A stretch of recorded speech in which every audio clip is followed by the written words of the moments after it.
Pemerkosaan dan pembunuhan dengan menggunakan gagang cangkul yang dilakukan oleh 3 orang pemuda dengan salah satunya adalah seorang anak SMA.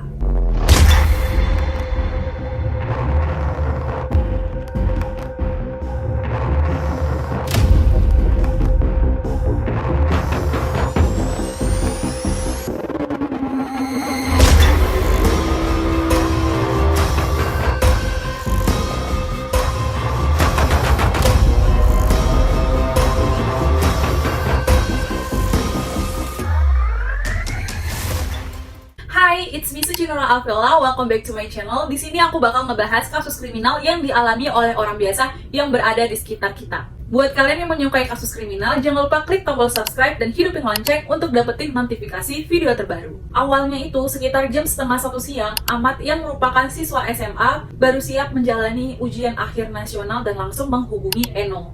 Ahmad ini ngajakin Eno buat ketemuan. Di situ mereka sepakat kalau Ahmad yang bakal datang ke tempat tinggalnya Eno. Nah, di sini Eno itu tinggal di mes PT karena Eno kerja di PT.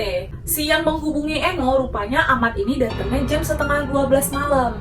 Kondisi mes PT itu udah sunyi dan Ahmad ini datang terus mastiin kondisi sekitar emang benar-benar sepi. Waktu Ahmad datang, pintu kamarnya Eno ini nggak dikunci. Jadi Ahmad ini langsung aja nyelonong masuk kamarnya Eno terus nutup pintunya. Ahmad sama Eno ini awalnya di dalam kamar itu cuma ngobrol-ngobrol, cerita-cerita, dan posisi mereka itu duduknya berhadapan. 2 orang manusia dengan posisi di dalam kamar yang namanya setan pasti nggak bakal melewatin kesempatan. Di saat ngobrol-ngobrol, tiba-tiba Ahmad mencium pipinya Eno. Ahmad langsung buka baju dan resleting celananya dengan niat mau nyetubuhin si Eno. Di situ akal sehatnya Eno masih jalan, jadi Eno nolak ajakannya si Ahmad dengan alasan takut hamil. Mendengar penolakannya Eno, Ahmad langsung pakai baju. Di situ Ahmad ngerasa kecewa, tersinggung, marah. Selesai pakai baju, Ahmad langsung keluar kamar ninggalin Eno. Ahmad langsung pergi ke halaman depan antara mes laki-laki dan perempuan terus ngerokok. Waktu Ahmad ini lagi asik rokok, tiba-tiba datang si Arif. Rupanya Arif ini salah satu penghuni mes laki-laki. Terus Arif nanya ke Ahmad, "Lo siapa? Ngapain di sini? Orang mana lo?" Ahmad ngejawab, "Saya Ahmad. Saya orang sini. Tadi habis ketemuan sama cewek." Arif penasaran, siapa namanya? Ahmad ngejawab, namanya Indah. Arif heran, Indah siapa? Yang mana? Orangnya kayak mana? Ahmad ngejawab, orangnya tinggi, giginya gingsul. Belum selesai ngejawab pertanyaan Arif, tiba-tiba Imam muncul pakai motor. Imam ini ngeberhentiin motornya pas di depan Arif sama Ahmad. Imam parkirin motornya di depan mes laki-laki dan Ahmad langsung nyapa Imam. "Bang," kata Ahmad. Imam ngejawab, "Oh, lo."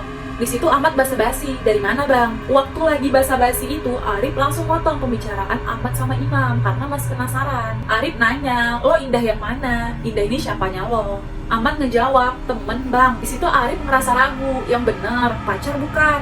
Belum sempat Ahmad ngejawab, Arif ini ngajak Ahmad buat pergi. "Coba buktiin, ayo ikut gue," sambil nantangin si Ahmad. Ya Ahmad di situ nggak merasa takut dong. "Ayo Bang, kita buktiin." Ahmad jalan di depannya Arif sama Imam, terus pergi ke kamarnya Eno. Sampai di depan kamarnya Eno itu sekitar jam setengah 2 malam. Rupanya kamarnya Eno ini masih nggak dikuncinya. Posisinya itu Ahmad masuk duluan ke kamarnya Eno. Ahmad ngecek kalau rupanya Eno udah tidur. Tahu Eno ini udah tidur, Arif sama Imam ini langsung masuk ke kamarnya Eno. Rupanya Arif ini kenal sama Eno dan Arif sempat merasa sakit hati sama Eno. Sakit hatinya Arif ini karena setiap kali Eno ketemu sama Arif, Eno ini selalu ngejek Arif ini jelek. Rupanya selain Arif, Imam ini juga punya dendam sama Eno. Imam ini punya perasaan suka ke Eno, terus sering ngechat sama nelpon-nelpon Eno, tapi Eno ini sama sekali nggak pernah nanggepin si Imam. Karena mereka merasa dendam dan sakit hati, Imam langsung ngambil bantal yang ada di samping Eno, terus nutupin wajah Eno pakai bantal.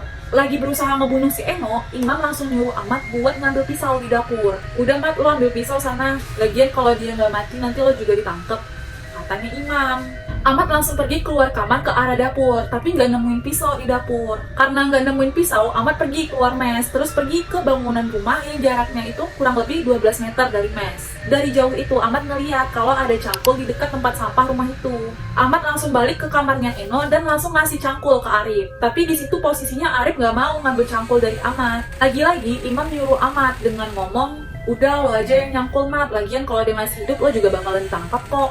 Karena takut dan panik, Ahmad langsung ngecangkul kepalanya Eno alias Indah sampai Eno ngejulurin lidah keluar. Ngeliat Eno terluka karena perbuatannya sendiri, Ahmad langsung keluar kamar. Sedangkan Arif langsung ngebuka celana Eno dan memperkosa Eno selama 2 menit dan mengeluarkan sperma di selangkangannya Eno. Ya, Eno di situ posisinya masih hidup. Jadi imam ini masih ngebekap kepalanya Eno pakai bantal. Rupanya imam ini ada ngantongin sendok garpu. Jadi imam ini langsung ngeluarin sendok garpu yang ada di celananya. Wajah Eno ini disayat pakai garpu sebanyak 3 kali. Siap nyayat mukanya Eno, Ahmad balik lagi masuk ke kamar dan ngeliat kalau imam ini lagi ngelilitin kain sama bantal di mukanya Eno dengan kondisi kain-kainnya itu udah berlumuran darah. Dan di situ Ahmad juga ngeliat Arif lagi ada di atas pahanya Eno. Karena sebelumnya permintaan bersetubuh Ahmad ini ditolak sama Eno, Ahmad masih ngerasa kecewa dan tersinggung. Awalnya itu Ahmad cuma ngegigit puting kirinya Eno, tetapi tiba-tiba Ahmad langsung ngebuka pahanya Eno. Ahmad ngambil cangkul terus masukin gagang cangkul itu ke dalam kemaluannya Eno. Cangkul yang udah dimasukin ke dalam kemaluan Eno ini didorong pakai kaki kirinya Ahmad sampai tangan-tangannya Ahmad ini kecipratan darah. Gagang cangkul yang dimasukin Ahmad ke dalam kemaluannya Eno ini nembus sampai ke rongga panggul, rongga perut, ngerobek organ hati, ngerobek sekat rongga kanan, dan ngerobek sisi bawah paru-paru kanan. Setelah masukkan cangkul itu, Arif langsung sigap ngambil baju-baju Eno, terus nutupin muka, payudara, perut, dan kemaluan Eno pakai baju-bajunya. Handphonenya Eno langsung diambil Ahmad dan disimpan di kantongnya. Ahmad langsung pergi ke kamar mandi dan ngecuci tangan, kaki yang kecipratan darah. Selesai dengan perbuatannya, mereka langsung keluar dari kamar Eno dan ngunci kamar Eno ini dari luar pakai gembok. Kunci gemboknya langsung dibuang mereka dan mereka langsung pergi, ninggalin Mas Mete. Sebab kematian Eno udah jelas karena benda tumpul berupa gagang cangkul yang menembus organ tubuhnya. Selain kekerasan benda tumpul pada dada kiri atau dada kanan maupun puting kiri ataupun puting kanan